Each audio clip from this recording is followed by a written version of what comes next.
प्रिय विद्यार्थियों, नमस्कार। मैं आपका अध्यापक आनंद कुमार शुक्ल हूँ। आपका पाठ्यक्रम पूरा हो चुका है और बहुत सारी बातें हम दोहरा भी चुके हैं,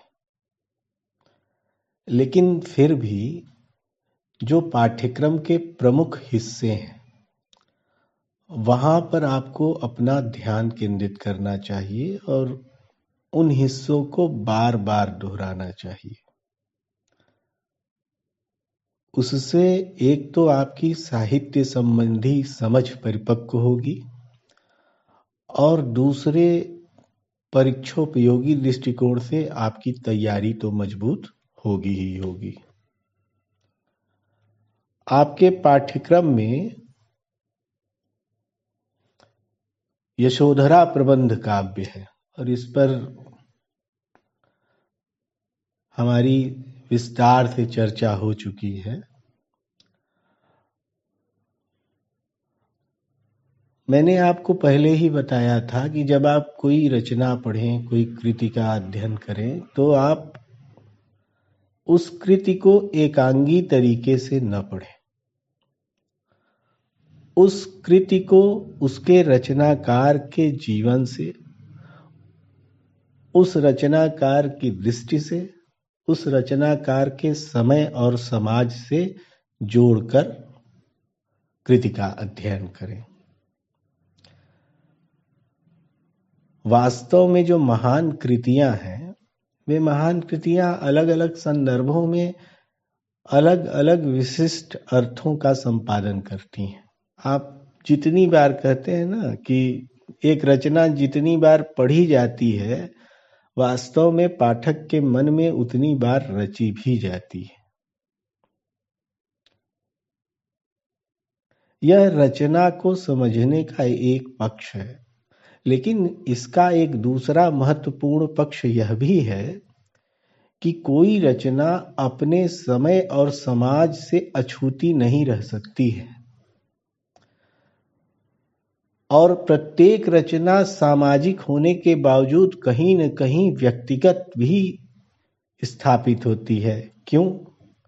क्योंकि उसे हम तमाम सामाजिक दायरों में बांधें, और बांधना चाहिए, उसके सामाजिक फलक, उसके राजनीतिक फलक, लेकिन वह रचना लिखी तो किसी न किसी एक व्यक्ति द्वारा ही गई है।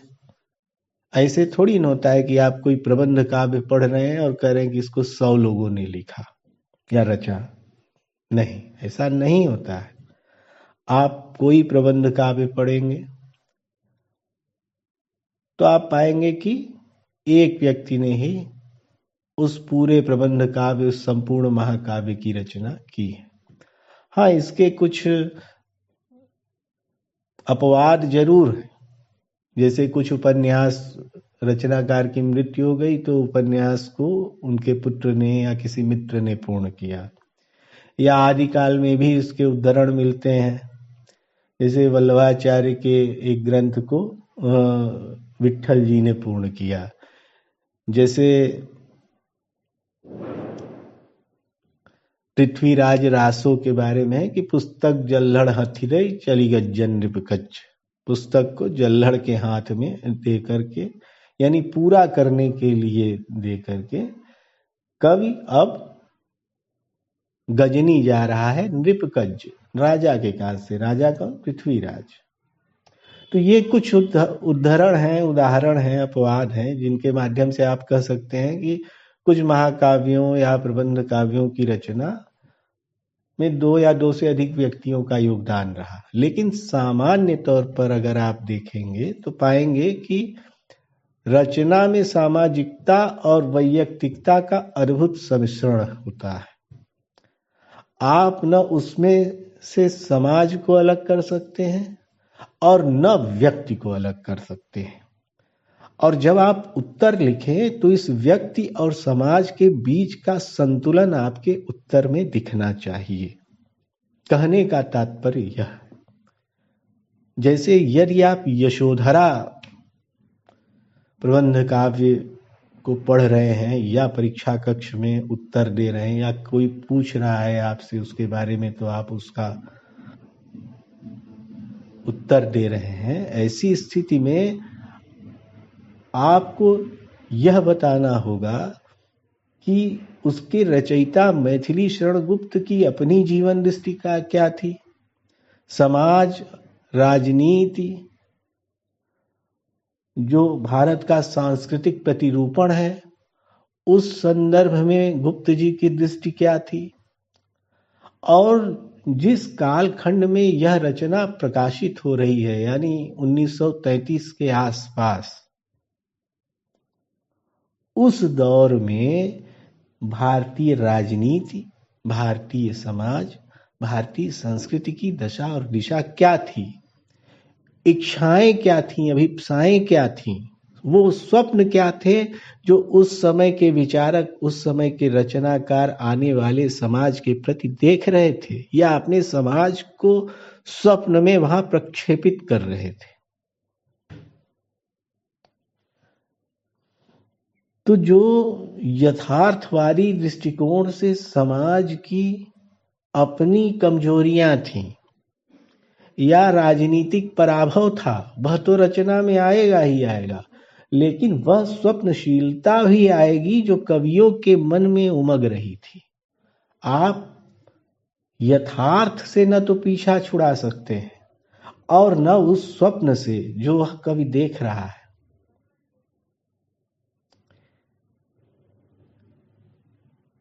बहुत सारे प्रकरण हैं।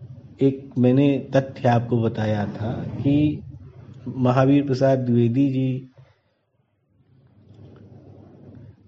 का एक लेख है, कवियों की उर्मिला विषयक उदासीनता, और यह लेख आधारित था रविंद्रनाथ टैगोर के लेख, बांग्ला लेख काव्यारेर उपेक्षिता पर आधारित था यह लेख।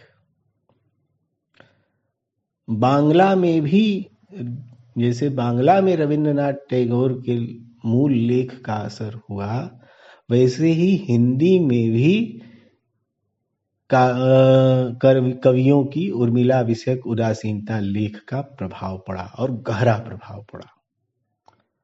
और चूंकि आप सभी जानते हैं कि गुप्त जी मानस पुत्र थे महावीर प्रसाद द्विवेदी के, बार बार उन्होंने स्वीकार किया है कि वह मेरा मानस पुत्र है, और गुप्त जी भी बाकायदा द्विवेदी जी को अपना मानस पिता मानते थे। गहरा असर है। आप देखेंगे कि द्विवेदी जी गुप्त जी की आलोचना नहीं लिखा करते थे, समीक्षा नहीं लिखा करते थे, क्योंकि उनका मानना था कि वह तो मेरा बच्चा है, मैं उसकी आलोचना क्यों लिखूं, यह अच्छा नहीं लगेगा। आलोचना का मतलब केवल बुराई नहीं है, आलोचना का अर्थ बहुत विशाल है, एक बड़े रचनात्मक दायरे में आलोचना कर्म फिट बैठता है। कई बार कुछ बच्चे उसको केवल बुराई के अर्थ में ग्रहण करते हैं। बहरहाल, तो एक तो असर भारतीय महाकाव्य परंपरा से नायिकाओं के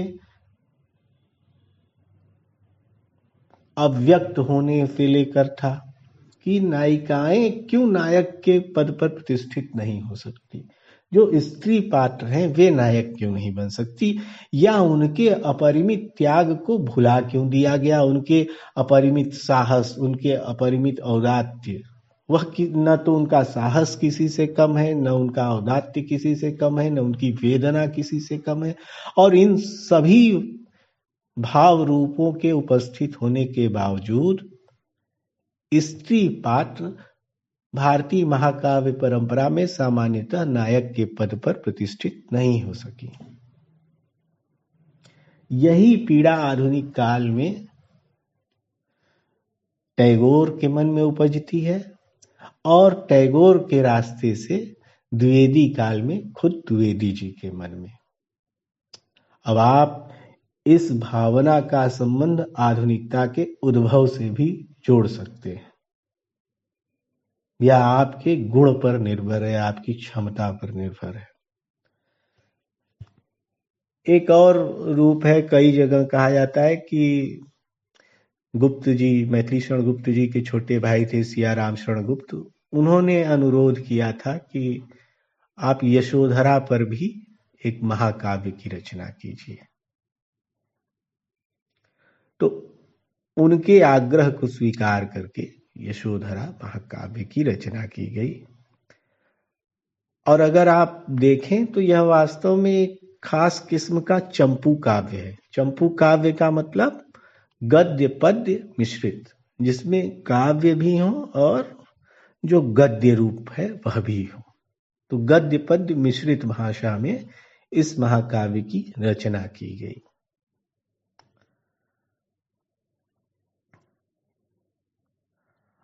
अब जब आप परीक्षा कक्ष में जाएं तो मैं यह नहीं कह रहा हूं कि आप बहुत रट के जाएं या आप कोई चमत्कारिक उत्तर लिखने का प्रयत्न करें, भाषा अपनी जटिल बना दें। एक बात ध्यान रखिएगा कि सरलतम भाषा में कही गई बात का असर सबसे ज्यादा होता है। तो अपनी भाषा को यथासंभव सहज और सरल रखें। भाषा में व्यतिक्रम, भाषा में जटिलता उत्पन्न न होने दें। यह एक गुण है कि आप जटिल से जटिल विचार को बहुत सरल भाषा में प्रस्तुत कर दें। ग्रेजुएशन लेवल पर, स्नातक स्तर पर बहुत अपेक्षा नहीं की जाती है कि आप इतना महान उत्तर या इतनी बुनियादी समझ वाला उत्तर लिख देंगे, लेकिन सामान्य समझ की अपेक्षा तो की जानी चाहिए, की जाती है। तो ऐसे में दो बातें आपको हमेशा ध्यान में रखनी होंगी और दोनों बहुत आसान सी बातें हैं। पहला कि आप कोई महाकाव्य पढ़ रहे हैं, खंड काव्य पढ़ रहे हैं, तो उसका कथानक आपको पता हो। कथानक यानी जो स्टोरी आउटलाइन चल रही है उस पूरे महाकाव्य, उस पूरे प्रबंध काव्य के भीतर, वह कथानक आपको पता होना चाहिए। क्यों पता होना चाहिए? क्योंकि जब आप व्याख्या करते हैं तो व्याख्या का एक अनिवार्य हिस्सा होता है संदर्भ। संदर्भ का तात्पर्य यह है कि आप हवा में कोई व्याख्या नहीं कर रहे हैं, शब्दों से नहीं खेल रहे हैं। आपको उन शब्दों का वास्तविक संदर्भ, वास्तविक प्रसंग, वास्तविक अर्थ पता है। वह सब कुछ जानते समझते हुए उचित संदर्भ के अनुरूप आप अपना अर्थ, अपना उत्तर, अपनी व्याख्या प्रस्तुत कर रहे हैं। और जहां तक मेरा विचार है, आप सभी लोग यशोधरा के कथानक से परिचित हैं। जगत प्रसिद्ध कथानक है। इसके लिए कोई अलग से कहानी रटने की आवश्यकता ही नहीं। जो लोक परंपरा में व्याप्त कथाक्रम है, जो भारत की सांस्कृतिक विशिष्टता में, विरासत में और भारत की सांस्कृतिक स्मृति में आधारभूत ढंग से रची बसी कहानी है, वही कहानी इस खंड काव्य या महाकाव्य का मूल तंतु है। आप उस कहानी के रास्ते से गुजरते हैं, फिर उस कहानी के सुनाने का वैशिष्ट, जो कथानक है उसे किस स्वरूप में प्रस्तुत किया गया है, यानी काव्य वैशिष्ट। मैंने अभी कहा आपको कि चंपू काव्य है, कहीं कहीं पर गद्य खंड आते हैं, कहीं पद्यांश होते हैं। तो उन दोनों के बीच की जो सहमति रेखा है, उस रेखा की पहचान करना और उसे काव्य वैशिष्ट में पिरोना, यह देखना कि कहीं कविता असहज तो नहीं हो रही है। और आप पाएंगे कि कहीं भी पूरे महाकाव्य में जो काव्यांश है वह असहज नहीं होता है, कहीं विरूपित नहीं होता, कृत्रिम सा नहीं लगता, बिल्कुल सहज, सुव्यवस्थित, भाषा की प्रकृति में ढला हुआ महाकाव्य है।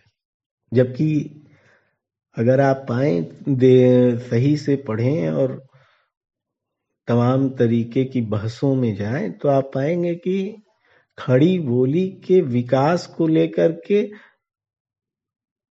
तमाम तरीके के शास्त्रार्थ तब भी मौजूद थे। यानी जिसको कहते हैं कि खड़ी बोली पूरी तरीके से बन गई, जो खड़ी बोली नई चाल में ढली थी, याद है खड़ी बोली नई चाल में ढली, हिंदी नई चाल में ढली। तो जो हिंदी नई चाल में ढली थी वह अब भी ढल ही रही थी। ऐसा नहीं था कि वह पूरी तरीके से परिपक्व हो गई थी। हालांकि 1933 से पूर्व ही छायावाद काल आ चुका है। 1920 से छायावाद का आरंभ हो जाता है और छायावाद की भाषा अगर आप देखें तो पाएंगे कि द्विवेदी कालीन काव्य भाषा से बिल्कुल अलग किस्म की काव्य भाषा, बिल्कुल नवीन ऊर्जा से लैस काव्य भाषा है छायावादी काव्य भाषा। लेकिन गुप्त जी की भाषा छायावादी काव्य भाषा नहीं है, बल्कि द्विवेदी कालीन काव्य भाषा है। भले वे 1933 में लिख रहे हैं और इसकी चर्चा हम कर चुके हैं कि आप एक रचनाकार को, उसका जीवन काल तो लंबा है। गुप्त जी के जीवन काल में द्विवेदी युग भी आता है, छायावाद युग भी आता है, प्रगतिवाद भी आ रहा है, प्रयोगवाद भी आ रहा है। ये सारे कालखंड आ रहे हैं, लेकिन उसके बावजूद उन्हें आप प्रतिष्ठित कहाँ कर रहे हैं? वहां कर रहे हैं जहां उनकी कवि संवेदना, जीवन दृष्टि और भाषा संबंधी चेतना उन्हें प्रतिष्ठित कर रहे हैं। कोई अलग से लोक व्यवहार नहीं है कि 1933 में चूंकि रचा जा रहा है इसलिए आप उसको छायावादी काव्य भाषा के दृष्टिकोण से पढ़ना और गुनना शुरू कर देंगे। बिल्कुल कतई नहीं। आप उस भाषा में द्विवेदी कालीन काव्य भाषा की विशिष्टता को ही पाएंगे, प्राप्त करेंगे। तो दो बातें आपको बिल्कुल अपने दिमाग में रखनी है, और ये रटने की वस्तु नहीं है कि आपको कथानक बैठ करके रटना है, आपको काव्य वैशिष्ट रटना है। नहीं भाई, आपको समझ लेना है काव्य वैशिष्ट क्या है और कथानक क्या है।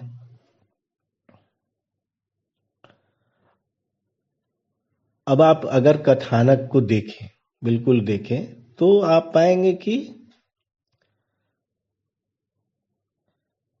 मैं साधारण सी कहानी आपको मैं सुना चुका हूं, बहुत संक्षेप में साधारण कहानी सुना रहा हूं। सिद्धार्थ, उनकी पत्नी है यशोधरा। बाल्यकाल से ही सिद्धार्थ के मन में जीवन के सत्य के प्रति और जीवन में व्याप्त दुखों को जानने के प्रति एक खास तरीके का ज्ञान बोध था, ज्ञान की पिपासा थी। और वह जो ज्ञान पिपासा थी वह उनके जीवन को हमेशा व्याकुल किए हुए थी। तमाम तरीके के दृश्य जो उन्होंने मृतक देखा, जो उन्होंने परिव्राजक देखा, जो उन्होंने रोगी को देखा, एक वृद्ध को देखा, तो ये जो दृश्य हैं जीवन के अलग अलग चरणों और बिंदुओं के, उन दृश्यों को देख करके सिद्धार्थ के मन में और कौतूहल, सत्य को, ज्ञान को प्राप्त करने की। और ज्ञान का अर्थ अन्य ज्ञान नहीं बल्कि जीवन का ज्ञान। जीवन क्या है? तमाम तरीके के प्रश्न सिद्धार्थ के मन में उपजे। हालांकि बौद्ध दर्शन आप लोग पढ़ें तो उसमें आता है 14 अव्याकृत प्रश्न। बुद्ध ने कहा कि 14 ऐसे अव्याकृत प्रश्न हैं जिनका उत्तर नहीं दिया जा सकता है या नहीं देना चाहिए। वे जितने सम हैं उतने ही विषम हैं। जितना उनके पक्ष में उत्तर है उतना ही उनके विपक्ष में भी उत्तर है। और बुद्ध की इस व्याख्या को माध्यमिक शून्यवादियों ने पकड़ा और उन्होंने कहा कि जो भी जीवन के राग विराग हैं उनके पक्ष में जो भी जितनी बातें कही जा सकती है उनके विपक्ष में भी उतनी बातें कही जा सकती है। यह तो दार्शनिक विवेचन है, बहुत बृहद दार्शनिक विवेचन में आ जाने की अभी फिलहाल आपको आवश्यकता नहीं है। आवश्यकता है अभी आप कथानक को समझें और काव्य वैशिष्ट को। तो उस ज्ञान पिपासा और जीवन के तमाम दुखों को अपने भीतर महसूस करते हुए सिद्धार्थ का मन बेहद विचलित हो जाता है। सिद्धार्थ के पिता शुद्धोधन हैं और शुद्धोधन को ऐसी आहट थी, कहते हैं ज्योतिषियों ने बता दिया था कि महान राजा या महान सन्यासी। तो शुद्धोधन के मन में ऐसी आहट थी कि लड़का हमारा, पुत्र हमारा कहीं जा सकता है, गृह त्याग कर सकता है, संन्यास ले सकता है। तो उनका बहुत ही रूपसी कन्या यशोधरा से विवाह करा दिया और यशोधरा और सिद्धार्थ के एक पुत्र उत्पन्न हुआ जिसका नाम था राहुल। लेकिन वह जो ज्ञान की व्याकुलता थी, जीवन के दुखों की व्याकुलता थी, विवाह के बाद तमाम तरीके के भोगों रास रंगों में डूबे रहने के बावजूद सिद्धार्थ के मन में कम नहीं हुई, बलवती होती गई, बलवती होती गई, बढ़ती ही चली गई, रोके रुकी नहीं। और फिर सिद्धार्थ ने महाभिनिष्क्रमण किया। एक सिरे पर जब जीवन पहुंचा, वेदना पहुंची, ज्ञान की पिपासा पहुंची, तो तमाम तरीके के जो सबसे बड़े मोह के बंधन थे, रूपसी पत्नी और नवजात शिशु, उन दोनों को छोड़कर मध्यरात्रि में बुद्ध या कहें सिद्धार्थ ने गृह त्याग कर दिया।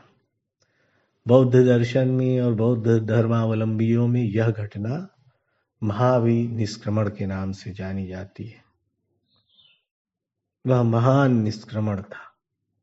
घर त्याग दिया, उन सुखों को त्याग दिया जिनके लिए लोग आज भी मरे से जाते हैं, उन रूप सज्जाओं को त्याग दिया जिनके आधार पर यह पूरा संसार चल रहा है, और एक तरीके से केवल अपना शरीर लेकर, शरीर को लाठी बनाकर, शरीर को टेकते हुए सिद्धार्थ ने आगे का रास्ता अपनाया। चलो खोजते हैं। सिद्धार्थ एक महान सत्य, उन 4 आर्य सत्यों की खोज में निकल गए। 4 आर्य सत्य आप लोगों को पता होंगे। दुख, दुख समुदय, दुख निरोध, दुख निरोध प्रतिगामिनी प्रतिपदा। दुख है, दुख का कारण है, दुख का निवारण है और दुख निवारण का मार्ग है, अष्टांगिक मार्ग। दृष्टि, संकल्प, वाक, कर्मांत, आजीव, व्यायाम, स्मृति, समाधि, इन सब के साथ आप सम्यक जोड़ लें। तो ये अष्टांगिक मार्ग है। फिर अब हम बुद्ध की ओर नहीं जाते हैं, क्योंकि इस महाकाव्य का नायक वास्तव में तो यशोधरा है। बुद्ध तो चले गए,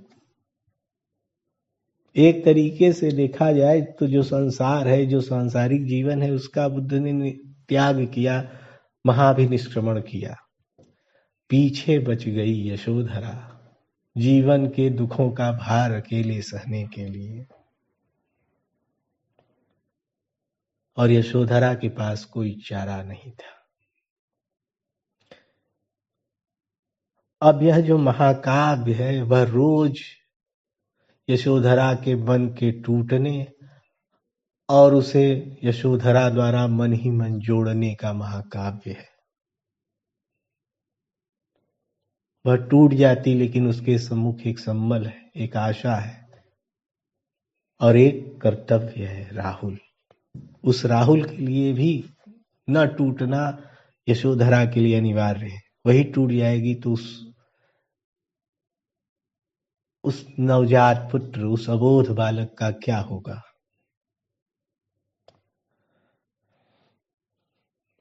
उस बालक के लिए भी जी रही है यशोधरा,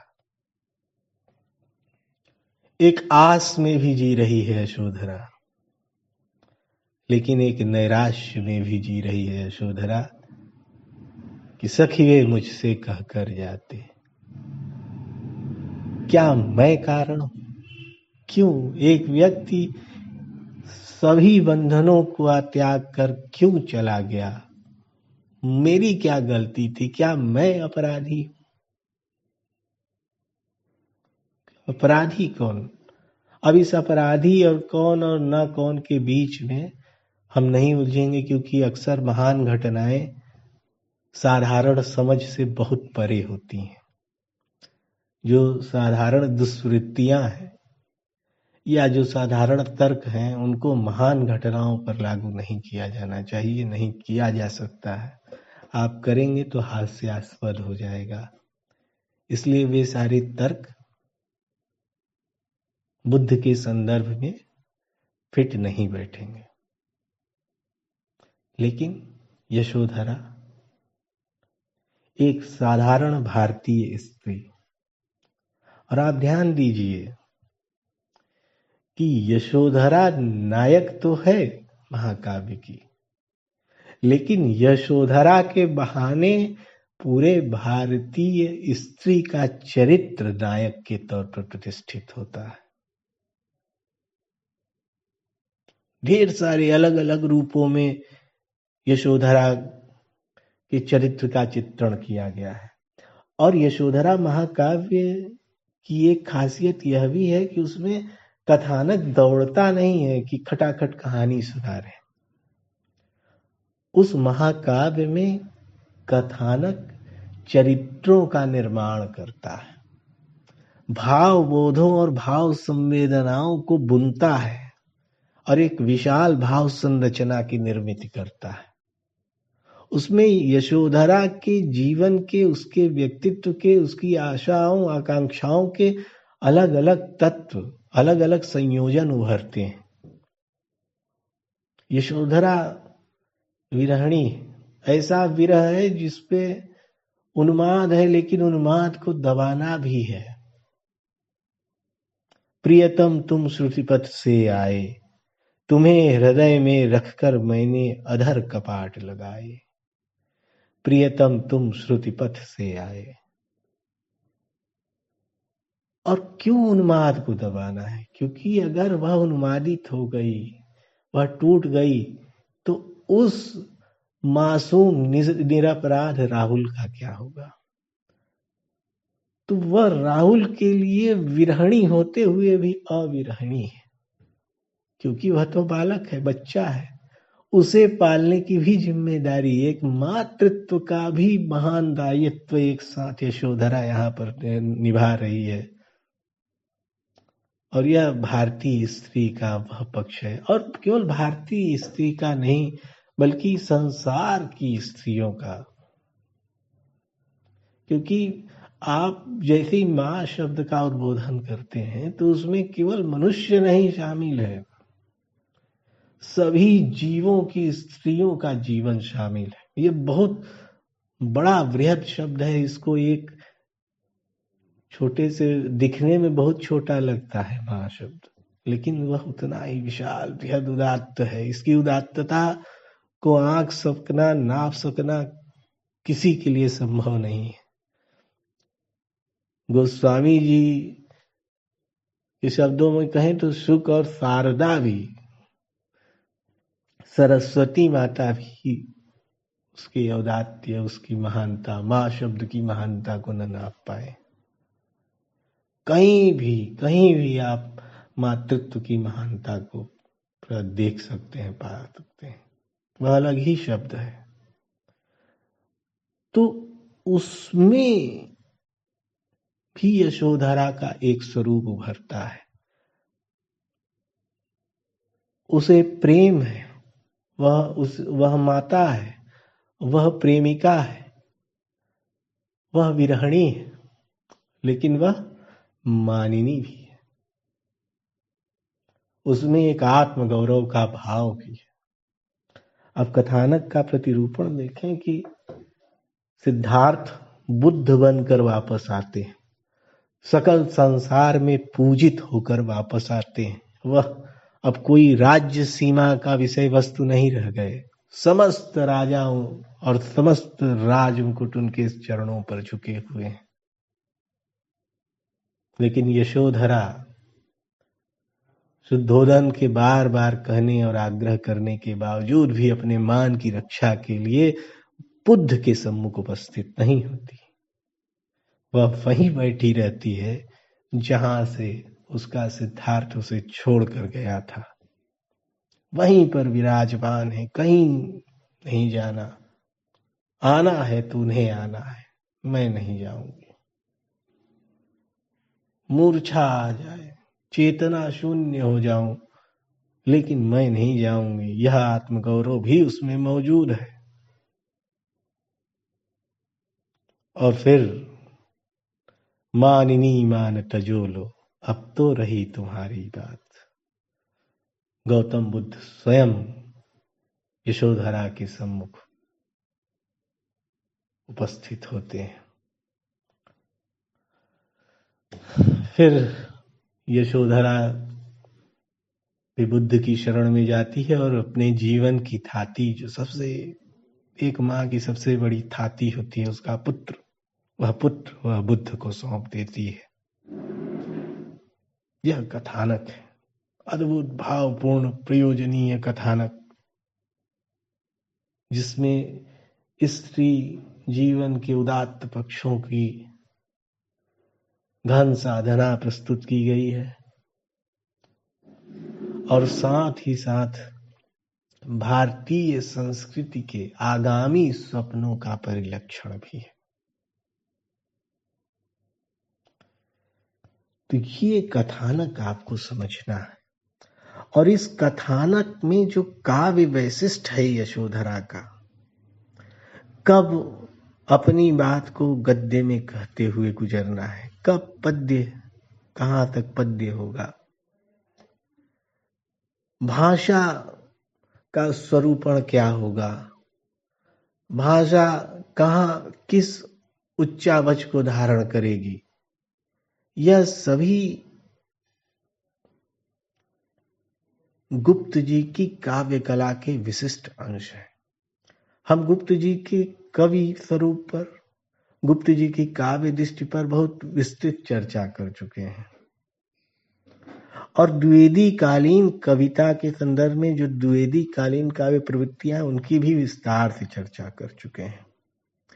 तो उन सभी प्रवृत्तियों के साथ, गुप्त जी के अपने काव्य वैशिष्ट और काव्य दृष्टि के साथ, यशोधरा के समय और समाज के साथ, और यशोधरा में भारतीय नारी के औदात्य के साथ साथ नारी के प्रति जो स्वप्नशीलता है कवि की, उसे समायोजित करते हुए आप अपना उत्तर प्रस्तुत करें। और जब आप इस तरीके से भावपूर्ण उत्तर प्रस्तुत करेंगे तो निश्चित तौर पर आपको बहुत बहुत अच्छा अंक प्राप्त होगा। आप सभी को शुभकामनाएं। धन्यवाद।